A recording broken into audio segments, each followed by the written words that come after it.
हर एक महिला जब वो पहली बार प्रेग्नेंट होती है तो उसे बहुत खुशी होती है, लेकिन उन्हें प्रेगनेंसी के बाद इस बात का डर सबसे ज़्यादा सताता है कि उनकी डिलीवरी नॉर्मल होगी या नहीं, जिसकी वजह से गर्भवती महिलाएं बहुत ज़्यादा टेंशन ले लेती हैं और गर्भपात का खतरा बहुत ज़्यादा बढ़ जाता है। इसलिए डॉक्टर उन्हें एक्सरसाइज और योगा करने की सलाह देते हैं, लेकिन उन्हें 9वें महीने में कौन सी एक्सरसाइज करनी चाहिए इसकी सही जानकारी नहीं होती। इसलिए आज के इस वीडियो में हम आपको नॉर्मल डिलीवरी के लिए सबसे आसान एक्सरसाइज और योगा के बारे में बताने वाले हैं, जिसे करके आप लोग अपनी नॉर्मल डिलीवरी को आसानी से कंसीव कर सकते हैं।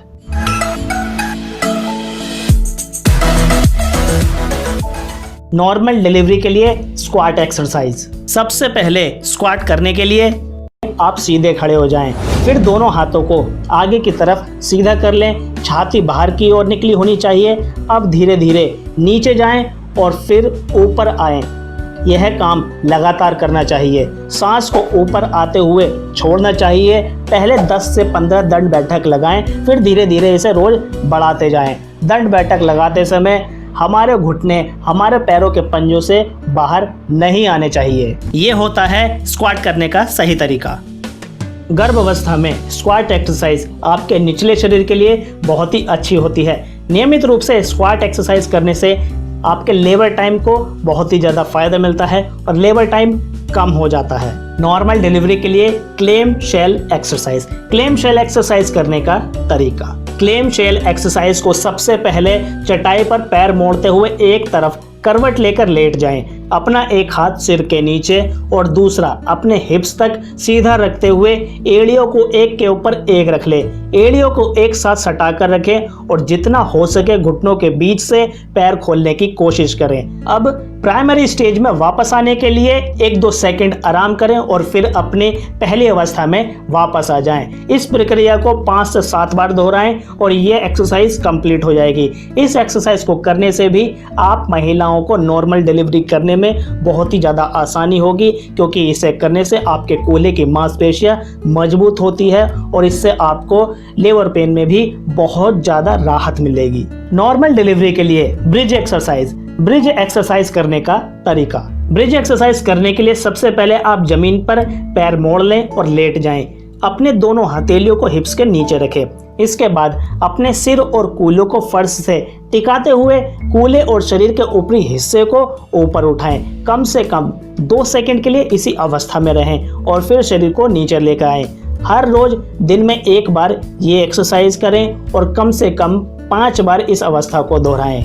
ये एक्सरसाइज नॉर्मल डिलीवरी के लिए बहुत ही अच्छी एक्सरसाइज मानी जाती है। अगर आप महिलाएं इस एक्सरसाइज को हर रोज कर लेती हैं 9वें महीने में, तो आपको नॉर्मल डिलीवरी के जो चांसेस होते हैं 99% बढ़ जाते हैं। Sitting glute stretch exercise. Sitting glute stretch exercise करने का तरीका। सिटिंग ग्लूट स्ट्रेच एक्सरसाइज को करने के लिए आपको कुर्सी की जरूरत पड़ेगी। सबसे पहले आप एक कुर्सी के बीच में बैठें और धीरे धीरे कर इसके किनारे की ओर बढ़ें। ध्यान रखें कि किनारे पर बढ़ते हुए अपने शरीर को पूरी तरह से बैलेंस रखें। अब दोनों पैरों को कमर के सामने एकदम सीधा रखें। अब अपने बाएं पैर को दाएं घुटने के ऊपर से छाती की तरफ खींचें। इससे कूल्हे की मांसपेशियों में खिंचाव से महसूस होगा। अब अपने दाएं घुटने को दाएं कलाई से धीरे से दबाएं। आपको ग्लूट से खिंचाव महसूस होगा। ऐसे ही प्रक्रिया आप दाएं पैर के साथ भी रिपीट करें। एक दिन में 5 बार आप लोग ये एक्सरसाइज कर सकती हैं। प्रेगनेंसी में इस एक्सरसाइज को करने से पीठ के निचले हिस्से में दर्द से राहत मिलने के साथ पेल्विन पेन में भी राहत मिलती है। नॉर्मल डिलीवरी के लिए कीगल एक्सरसाइज। कीगल एक्सरसाइज करने का तरीका। कीगल एक्सरसाइज के लिए सबसे पहले जमीन पर पीठ के बल लेट जाएं।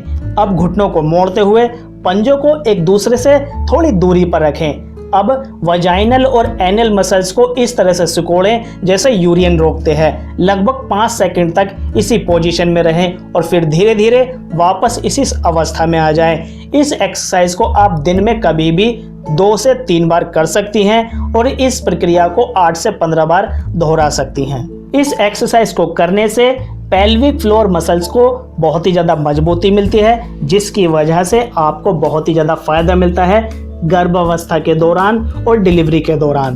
डॉक्टर्स की माने तो डिलीवरी के बाद करीब 70% महिलाओं को यूरिन कंट्रोल करने जैसी समस्याओं से जूझना पड़ता है। इस स्थिति में कीगल एक्सरसाइज करना बेहतर, बहुत ही ज्यादा बेहतर विकल्प है। नॉर्मल डिलीवरी के लिए deep breathing exercise. Deep breathing exercise करने का तरीका। डीप ब्रीथिंग एक्सरसाइज करने के लिए चटाई पर कमर सीधी करके बैठ जाएं। अब एक हाथ अपनी छाती पर और दूसरा अपने पेट पर रखें।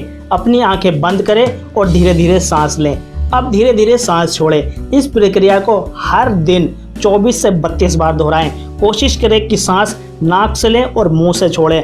अगर आपको कहीं भी परेशानी महसूस हो तो आप लोग इस एक्सरसाइज को तुरंत रोक दें। प्रेगनेंसी के दौरान बहुत सारी महिलाओं को बहुत ज़्यादा टेंशन होती है, बहुत ज़्यादा तनाव होता है। इन सारी समस्याओं को रोकने के लिए डीप ब्रीथिंग एक्सरसाइज एक बहुत ही अच्छा तरीका है इन सारी समस्याओं से छुटकारा पाने के लिए।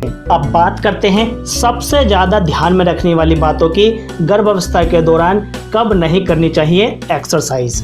जी मिचलाने जैसा महसूस होता है तो ऐसी स्थिति में आपको एक्सरसाइज या योगा नहीं करना चाहिए। गर्भावस्था में 9वें महीने में एक्सरसाइज की कोई भी नई गतिविधि करने से बचना चाहिए। इस दौरान आपको सिर्फ बेसिक एक्सरसाइज पर ही ध्यान देने की ज़रूरत होती है। लेकिन जब आपको लगे कि एक्सरसाइज करने से आपको तनाव हो रहा है तो ऐसे समय एक्सरसाइज करने से आपको तुरंत ब्रेक ले लेना चाहिए। अगर आपको एक्सरसाइज के दौरान सांस लेने में तकलीफ हो या छाती में दर्द महसूस हो तो एक्सरसाइज करने से बचना चाहिए। गर्भावस्था के 9वें महीने में होने वाले पेट दर्द या सिर दर्द को साधारण ना समझे।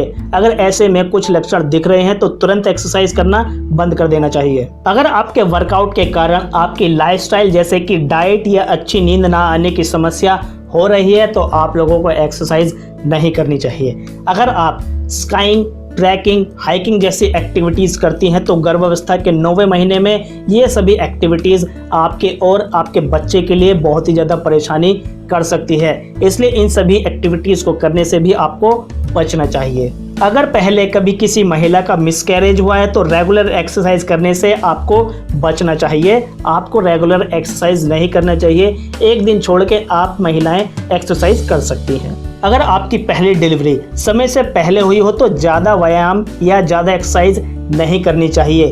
अगर आपकी वजाइना से लगातार खून निकलने जैसे लक्षण नज़र आ रहे हैं तो तुरंत एक्सरसाइज रोक देनी चाहिए। अगर आपकी शुगर कंट्रोल ना हो तो एक्सरसाइज भूलकर भी नहीं करनी चाहिए। फ्रेंड्स, ये थे वो पॉइंट जो हर एक महिला को गर्भवती होने के बाद पता होने चाहिए और ये थी वो सारी एक्सरसाइज जो वो महिलाएं कर सकती हैं और नॉर्मल डिलीवरी के लिए प्रिपेयर हो सकती है। फ्रेंड्स, अगर आपको वीडियो पसंद आए तो इसे लाइक कर दें और अपने फ्रेंड सर्कल में, अपने रिलेटिव में इस वीडियो को ज़रूर शेयर करें। हर रोज हेल्थ, फिटनेस और अदर हेल्थ से जुड़ी हुई जानकारी पाने के लिए इस चैनल को जरूर सब्सक्राइब कर लें। घंटे के ऑल बेल नोटिफिकेशन को क्लिक करके आप लोग हमारे साथ जुड़े रहिए, तब भी हमारी नई वीडियो पहले मिलेगी। मिलते हैं अगली वीडियो में, तब तक के लिए जय हिंद, जय भारत।